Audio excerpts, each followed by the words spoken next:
En una prueba diagnóstica, en 2016, 157 personas fallecían por muerte súbita, fallecimientos que en el 90-95% de los casos se podrían haber evitado con un estudio cardiológico previo. Así lo cree el cardiólogo del Policlínico HMI Toledo, Alejandro Berenguel. Alejandro, no le pregunto el porqué de momento, pero sí empezamos por intentar definir la muerte súbita, que es la responsable de estos fallecimientos. Hola, buenos días. Bueno, la muerte súbita es toda aquella muerte abrupta que sucede de modo súbito, como su propia palabra indica, de modo inesperado a una persona que no se espera que deba atravesar por ese trance, ¿no?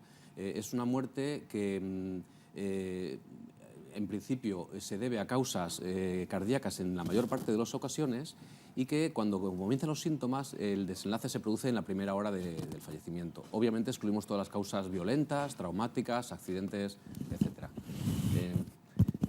La clave estaría en ese dato, personas aparentemente sanas. Esto implica, por ejemplo, que quien se plantea hacer deporte a partir de un determinado nivel de intensidad o de competición debería hacerse determinadas pruebas. Sí, así es, porque la cifra que se daba de los 150 y tantos muertos en un año se refiere a gente practicando deporte. Es decir, la muerte súbita es mucho más frecuente, porque de hecho todos los enfermos de corazón la mitad de las veces se mueren de muerte súbita. Pero aquí estamos hablando de gente aparentemente sana.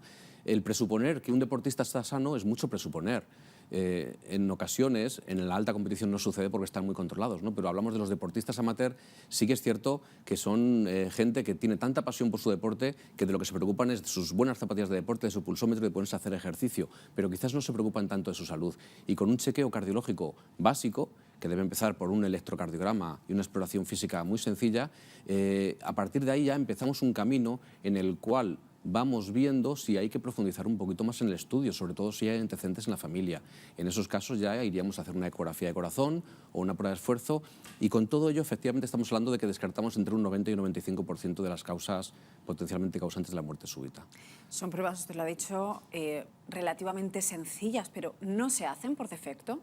No se hacen por defecto. De hecho, aquí el problema empieza ya con nuestros legisladores, ¿no? En países de nuestro entorno, en Europa, por ejemplo en Italia o en Francia, es obligatorio hacer un estudio cardiológico previo a una competición, aunque sea una competición amateur, en deportistas pues no de élite, ¿no? En España no es así. En España muchas veces se exige un simple certificado, 3 líneas escritas por un médico diciendo puede hacer este ejercicio, ¿no? Pero no se exige una batería de pruebas. Simplemente con exigir un electrocardiograma ya estaríamos ahorrando probablemente muchos problemas, porque eso, digamos, nos enciende el chivato, la luz de aviso de que ahí puede haber un problema. Solo en algunas competiciones, como digo, se exigen algunas pruebas, pero en la inmensa mayoría de ellas no se exigen estas pruebas. ¿Y estas pruebas tendrían que ser periódicas? Deben ser periódicas, porque, vamos a ver, realmente una primera prueba básica como el electrocardiograma o la ecografía de corazón quizás nos la hacemos una vez en nuestra vida y ya podemos descartar problemas, pero nuestro corazón va envejeciendo, nuestro corazón, pues igual que nuestro organismo, va cumpliendo años, ¿no? Por debajo de los 35 años, la causa más frecuente de la muerte súbita son las cardiopatías congénitas, problemas con los que nacemos, pero por encima de los 35 años, y hay una franja muy importante de deportistas en esa franja de edad, la causa más frecuente es la cardiopatía isquémica, es decir, el infarto o la angina de pecho. Y estas son enfermedades adquiridas, son enfermedades que vamos adquiriendo con el paso del tiempo, muchas veces fruto de los malos hábitos, otras veces fruto de nuestra carga genética, y una electro o una prueba de esfuerzo normal puede no serlo en 3 años si nuestras coronarias han envejecido, se han lesionado o se han obstruido. Por tanto, estas pruebas deberían tener una periodicidad. Le iba a preguntar si estas pruebas también deben hacerse las personas que tienen antecedentes genéticos, pero escuchándole casi se la tendría que hacer la población general cada X tiempo, este tipo de pruebas. Realmente, igual que las mujeres, por ejemplo, tienen muy metido a fuego en sus neuronas, en la mamografía o las revisiones ginecológicas, con el corazón pasa algo parecido. No hay que olvidar que las cardiopatías es la primera causa de morirse en nuestro entorno, por encima de enfermedades como el cáncer, la primera causa de morirse. Y lo que tenemos que hacer es prevenirlo. Son enfermedades que en la mayoría de las ocasiones podemos prevenir controlando nuestros factores de riesgo, la hipertensión, el colesterol, el azúcar, el tabaco, el sedentarismo. Por tanto, al ser enfermedades adquiridas, son enfermedades que pueden ir apareciendo con el paso de los años y con una buena prevención, no solo con cuidados en cuanto a estilo de vida, sino con cuidados preventivos en cuanto a revisiones y chequeos médicos, podemos prevenir gran parte de enfermedades.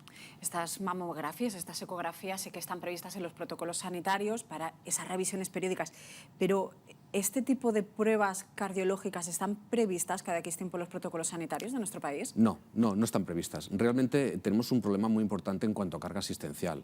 Entonces, digamos que en la sanidad pública hay que dedicarse a los pacientes, a los enfermos, y en general se hace poca prevención primaria. Las campañas de prevención primaria sobre todo son campañas antitabaco, incidir en la población de que no fume, recordar a la gente que haga deporte.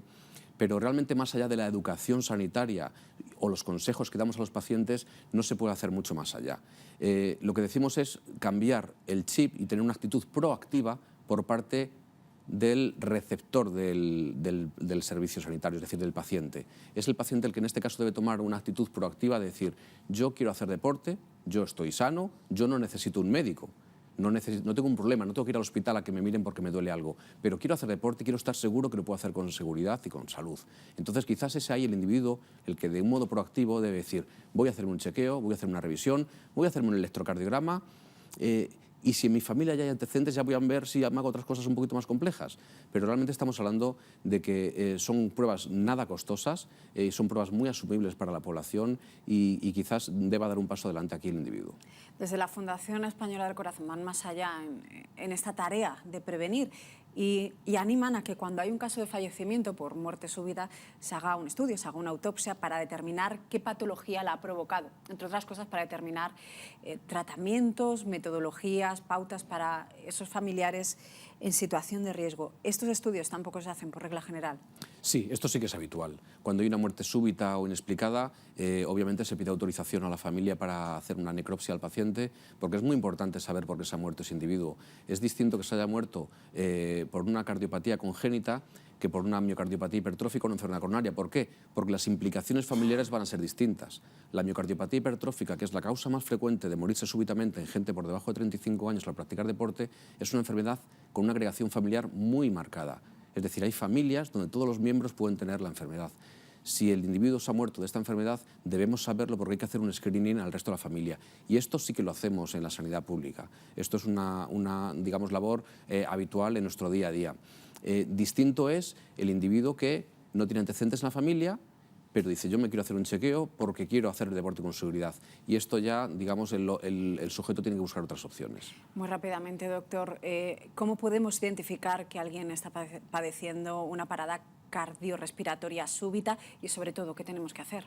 Bueno, la manera de identificarlo lamentablemente es muy llamativa, porque el paciente súbitamente se desploma, se queda blanco, se queda pálido, sufre lo que se llama un síncope, una pérdida de conocimiento brusca, ¿no? Entonces, lo primero es ver si el paciente, el individuo, tiene pulso o no tiene pulso, ¿no? Sería bueno que la población estuviera con cierta educación en cuanto a maniobras de reanimación básica, porque aquí el tiempo es esencial. El cerebro es un órgano muy sensible a la falta de oxígeno, y pasados 2, 3, 4 minutos de esa parada cardíaca, el cerebro empieza a sufrir una anoxia irreversible que puede marcar el futuro de ese paciente si finalmente recupera la conciencia. Nos quedamos sin tiempo, doctor. Muy Alejandro Berenguel, muchísimas gracias por habernos acercado la realidad de la muerte súbita y, sobre todo, habernos recordado qué es lo que tenemos que hacer. Con esto, con estos consejos, lo dejamos por hoy. Nos volvemos a encontrar mañana a las 7:30, si así lo estiman oportuno. Pero recuerden, la información continúa aquí, en Castilla-La Mancha Media. Gracias por estar ahí. Hasta mañana.